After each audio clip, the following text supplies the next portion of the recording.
So welcome to the January 6th, 2026 Connecticut Paid Leave Policy and Personnel Committee meeting. I would like to call the meeting to order. It is 9:02 a.m. Stephanie, can you take attendance? Yes, thank you. Good morning, everyone. Ava Bermudez Zimmerman has not joined us yet, but we'll circle back. Ellen McKitterick, Present. good morning.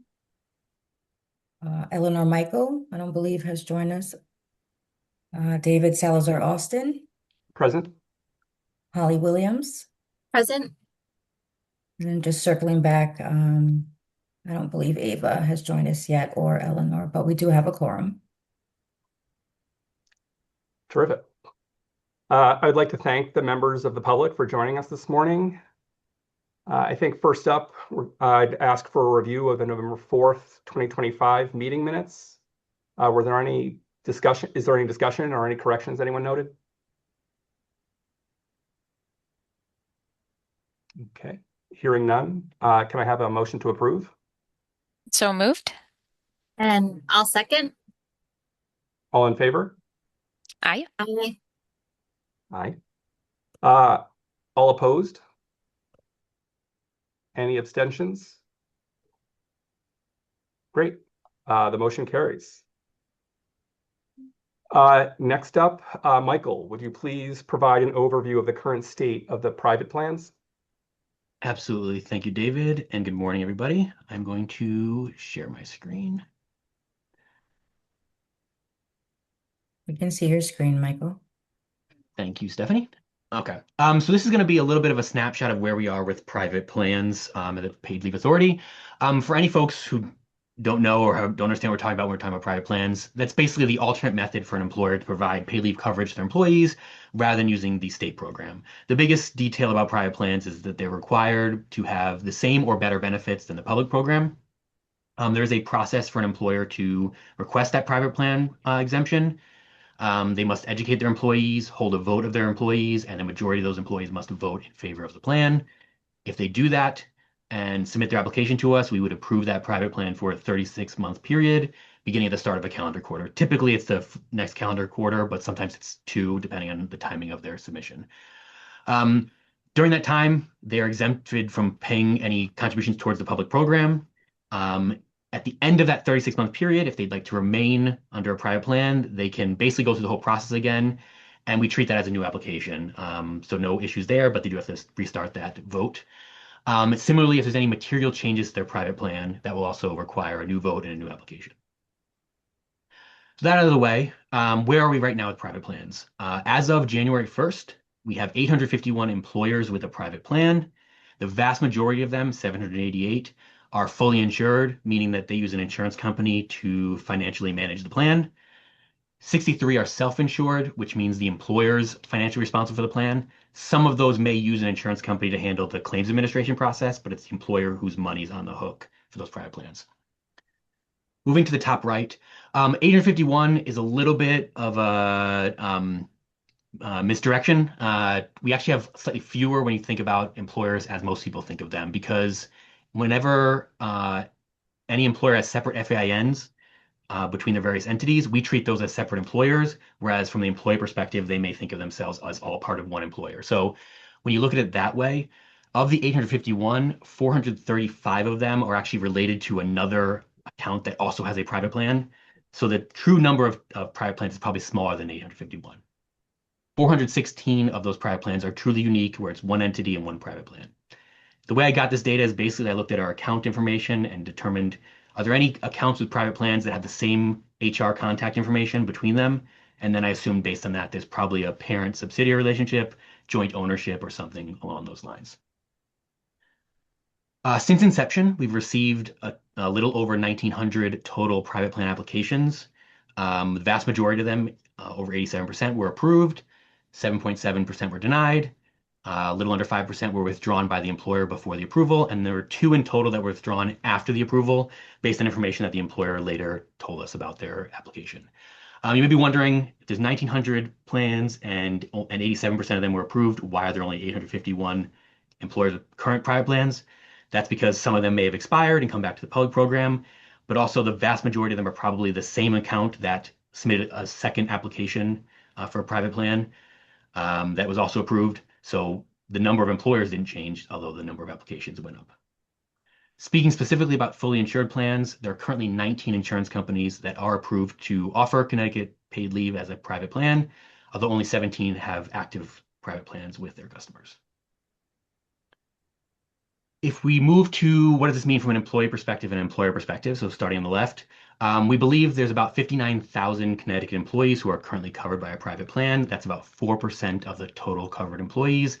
We assume about 1.5 million employees in Connecticut are eligible for the program, and the 59,000 would be that 4%. It's a little bit hard sometimes to get the exact numbers because you may have some employees who have two employers. So that same employee may be both under the public program for their one employer and under a private plan for their other employer. So the numbers, take them with a grain of salt. Speaking of contributions, at least for calendar year 2024, we estimate that somewhere between $5 billion and $6.2 billion in earnings was paid to those employees under a private plan, which would be equivalent to about 25 to 31 million in contributions had they been part of the public program that year. Just for comparison, in that same year, the actual contributions paid to us were about 472 million for that period. These numbers are also, take them with a grain of salt. We try our best to estimate them. We've got a couple of sources of data we're using. One undercounts, one overcounts that data. So, it's meant to be a ballpark estimate, not, the true absolute dollar amount. Based on claims in that year, an estimated 23.5 million in claims was paid for that period of time. So if you look at that compared to the 25 to 31 million, that's potentially the additional money that those insurance companies or other folks collected. Moving over to the employer side, as I said before, 851 Connecticut employers are currently covered by a private plan. That's about 0.5% of the total registered employers with us. Looking at those two percentages, 4% of total employees in Connecticut versus the 0.5% of total employers, you may think that means these private plans skew towards the larger employers, that there's more larger employers under the private plan. That's not necessarily the case, at least when we're talking about the massive or jumbo employers in Connecticut. Of the top 50 employers in Connecticut who are required to participate in Connecticut paid leave, only 3 have private plans, and only one of them is in the top 25. And if you look at the breakdown based on employer size in that chart, over half of them are under 25 employees in Connecticut. Now, some of these accounts may be very large nationwide employers, and they have a small presence in Connecticut. That may explain some of it, but it does seem that private plans tend to skew somewhat on the smaller side. Of that 851 employers currently with a private plan, 154 have basically never been part of our program because they got that exemption back in January, the first quarter of 2021, and they've renewed the exemption anytime it came up for renewal. The 4% of employees covered by a private plan, how does that compare to other states who have paid leave programs? It's not always an apples to apples comparison because each program is a little bit different. If you look at Massachusetts, this is based on the publicly available information I was able to obtain these last couple of weeks. Massachusetts said in 2021 they have about a third of their employees covered by a private plan. What Massachusetts does and a few other states allow as well, they can have a private plan for just the medical side, a private plan for just the family side, or a private plan that covers both of those. I suspect in Massachusetts, a good number of this 33% is actually just the medical component. Because that's an easier lift if they had a short-term disability plan already in place to convert that to a medical leave program. So I suspect many of the employers who went with private plans in Massachusetts did it just for the medical, although they don't have the details to confirm that. Moving to New Jersey, similarly, they can separate the medical versus the family. They have about a quarter of their employees covered under a private plan for the medical, but less than 1% for the family. California and Washington sitting around 3 to 4%. Of their employees covered by a private plan. What's interesting about both of those states, it seems like they only allow self-insured private plans and not fully insured ones. If you look at that compared to our numbers where the self-insured is less than 10% of our total, had those states allowed fully insured, I suspect those numbers would be significantly higher in California and Washington. So that's just a comparison to sort of some of our neighbors and other states that have the program. I can start looking for Oregon and Colorado data, as well as Maryland, Maine, and Michigan, and some of the other states when they come online. Rhode Island and Washington, D.C. don't allow private plans, and New York is almost entirely run through private plans, so those aren't good comparisons for us, but we'll track this over time to just see how that compares to our 4%. Moving on to historical views of applications and sort of what we've seen over the last few years with private plans. Looking at the total number of applications we receive and the effective dates of those plans, you can start to see some trends. The biggest one being that January 1st tends to be the largest effective date for private plans. Almost every single time January 1st comes up, it's a much larger number of applications approved than its neighboring quarters. I would ignore the January 1st, 2022 number. That's just a fluke of how we changed the process where the private plan applications used to be approved retroactively and then started becoming approved on a go-forward basis. So a lot of those that would have been approved January 1st ended up fitting into the 10-1 or the 4-1 bucket. But in almost every other year, the January 1st tends to be the largest quarter in which private plans become effective. Taking a look deeper into those numbers, comparing it the brand new applications versus the renewal. And by renewal, we just mean a plan that already was in place and they submitted a new application for a private plan. You can see other trends. A lot of the numbers driving the January 1st and even a lot of the other recent quarters have been those renewal applications.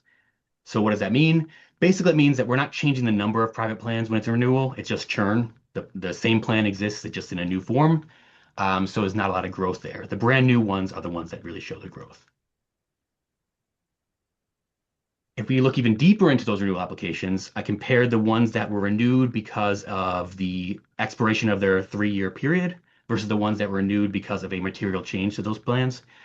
And obviously, as you can see, the first 3 years of the program, the only renewal applications were because of a material change because no plan had reached the 3-year mark.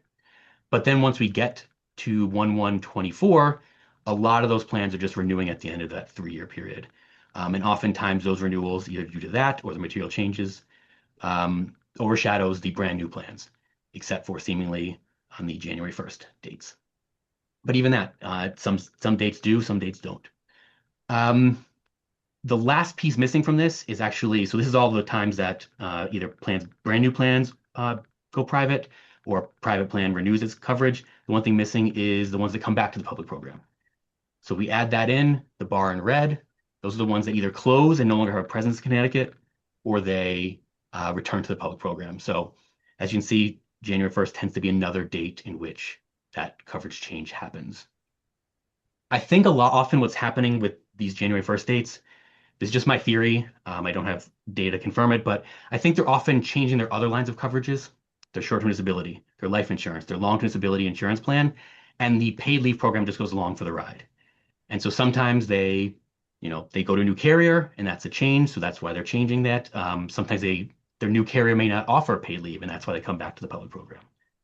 But this is sort of showing all the activity that happens. Now, obviously the returning to the public program should be decreasing the bar as far as the number of private plans. So I have this last chart to show the total number of private plans over time. As you can see, we actually had fewer private plans in January of this year than we did in October of last year. I wouldn't assume too much into that. It has happened a couple of times. I think it happened, July to October of 2024, maybe October to January of 2024.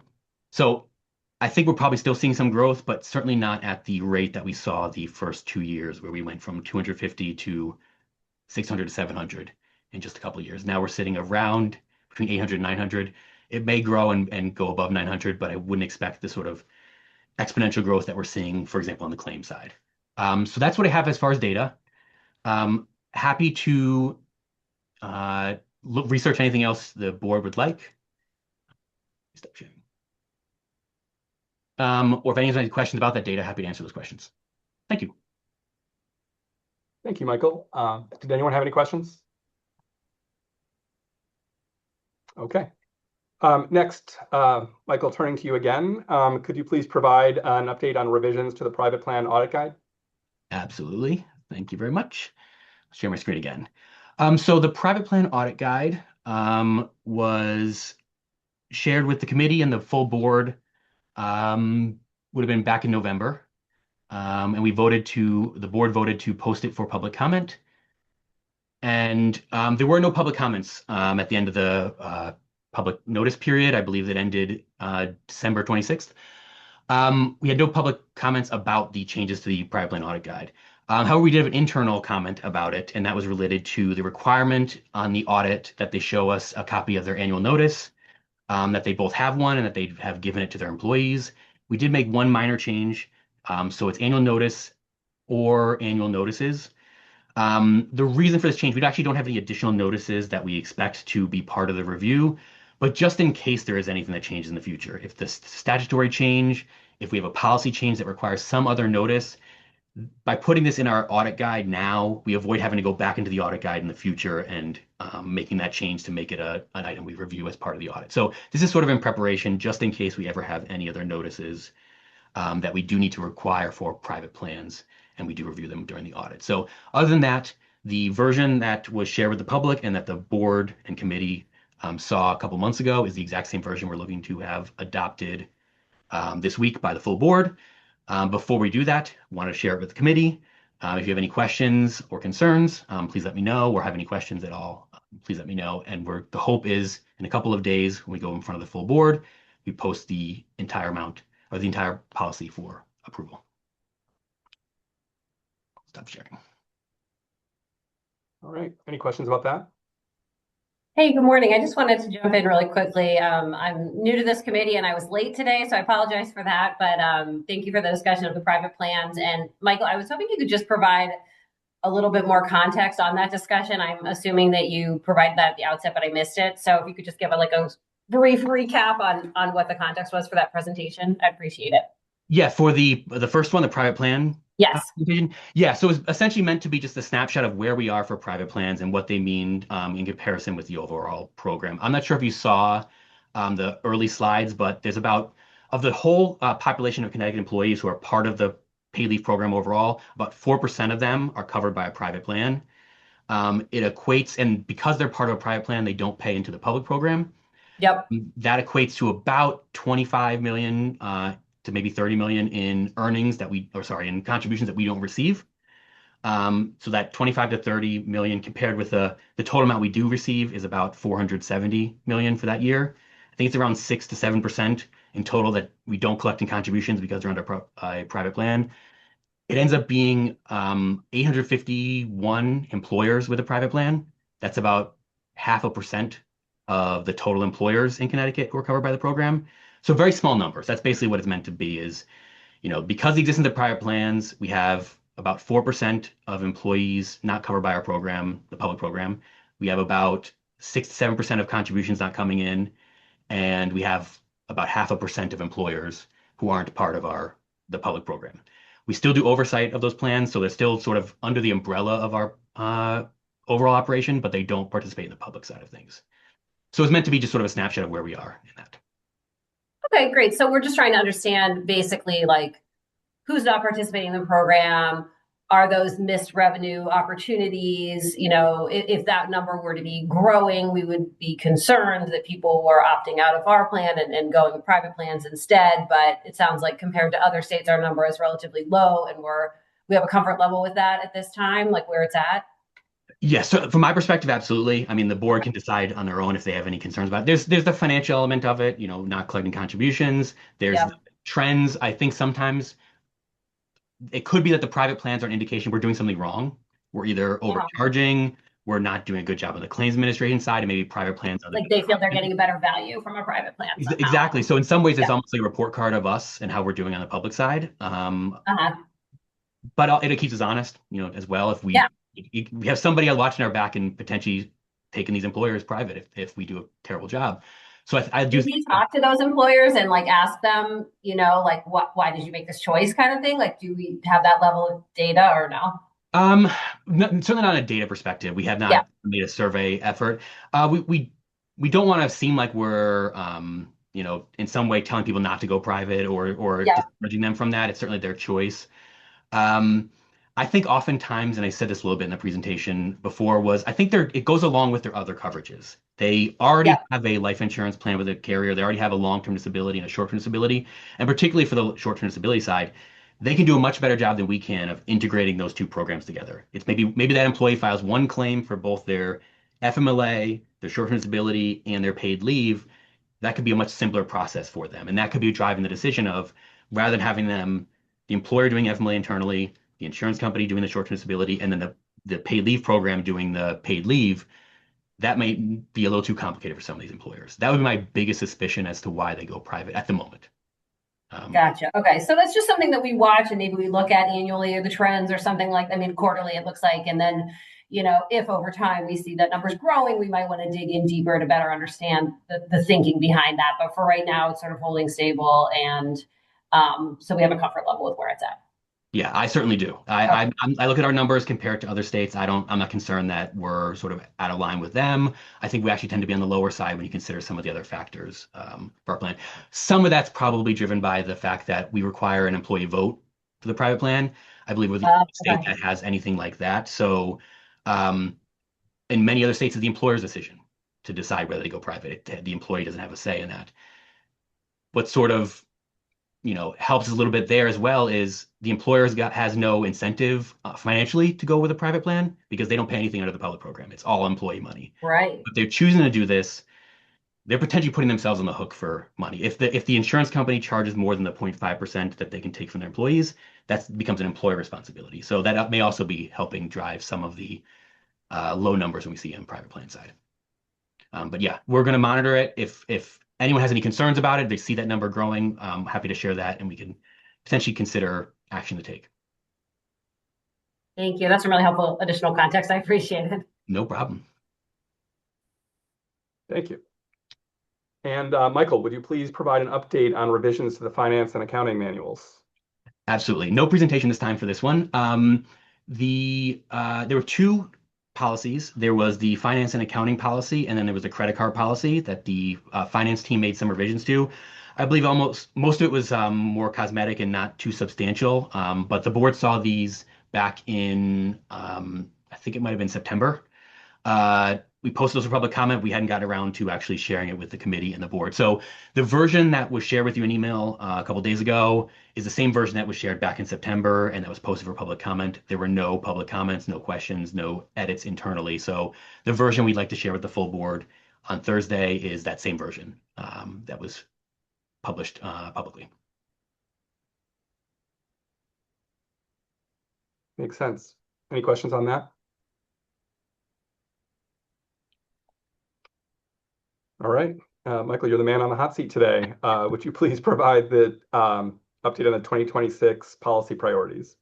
Absolutely. Yeah, I apologize for taking up so much of this meeting. This is the last one, I promise. Every year, this time, we do like to share with the Policy and Personnel Committee our sort of goals for the year when it comes to any policies that we have planned for revisions or brand new policies that we'd like to develop. This year, I think we're hoping it's going to be a relatively low-key year. We don't have any massive changes we're expecting to our policies.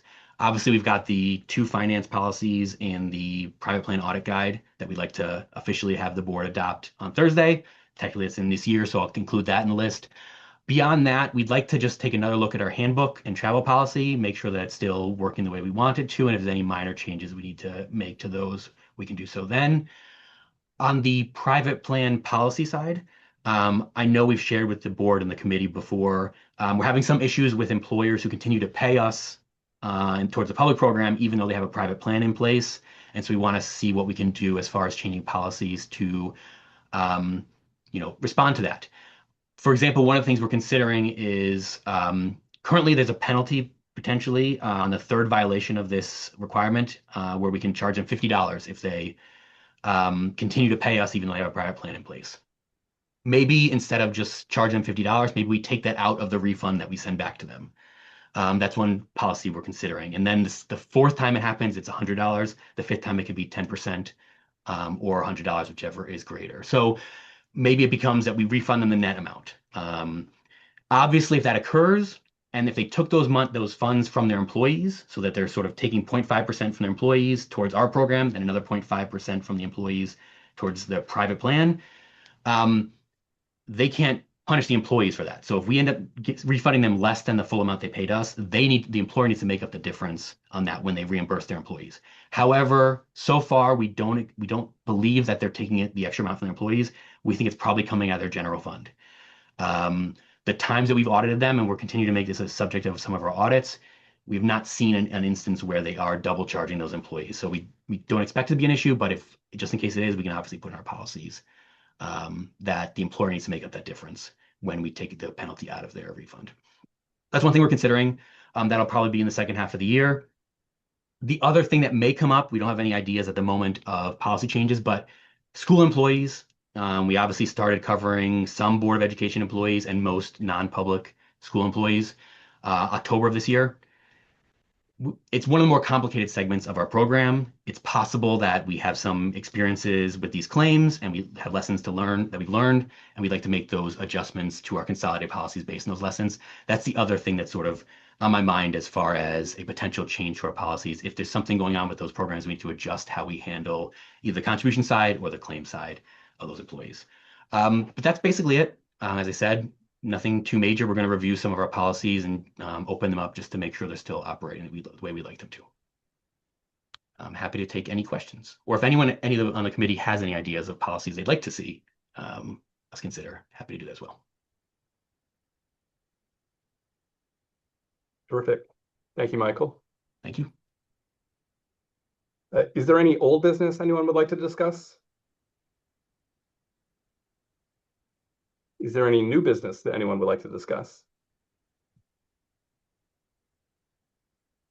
Okay, then may I have a motion to adjourn? So moved. Thank you, Hanwha. Second. Second? Thanks, I'll Holly. second it. All in favor? Aye. Aye. All opposed? Any abstentions? Great. The motion carries and the meeting is adjourned. It is 9:29. Thanks, everyone. Thank you. Thank you. Thank you. Happy New Year. Happy New Year.